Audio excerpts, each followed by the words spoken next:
We hadden aan boord wat je noemt een kaptein, zoals je er zelden eens ziet. Hij zat nooit te zeuren, hij was geen zagrijn, hij had nooit een centje verdriet. Maar kwam hij de golf van Biscayen voorbij, dan keek onze ouwe opeens niet meer blij. In de golf van Biscayen, dat beruchte zeemansgraf, waar het wemelt van de haaien en die bijten je benen eraf.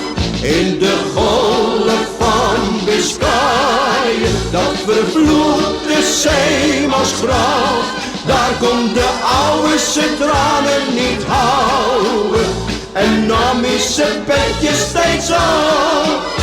Maar was hij de golf van Biscayen voorbij, dan zong hij weer vrolijk zijn lied.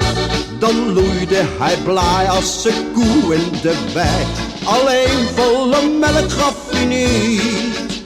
En voeren we daar zoals iedere keer, verdullen met die golf en daar kreeg hij het weer. In de golf van Biscayen, dat beruchte zeemansgraf, waar het wemelt van de haaien en die bijten je benen eraf.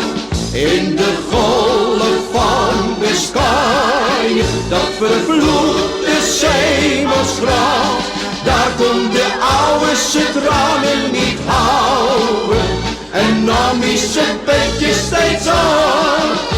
De keitelbeen vroeg eens een keer aan de kok, waarom heb je hier steeds verdriet?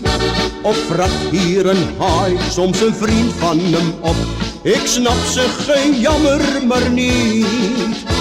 De kok zei toen zacht, eens voor jaren geleden, viel hier een fles jaaien van de oude in zee. In de golf van Biscayen, dat beruchte zeemansgraf, waar het wemelde van de haaien en die bijten je benen eraf.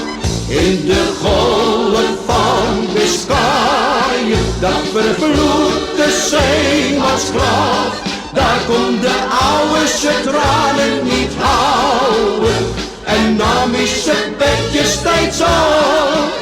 In de golf van Biscayen, dat beruchte zeemansgraf, waar het wemelt van de haaien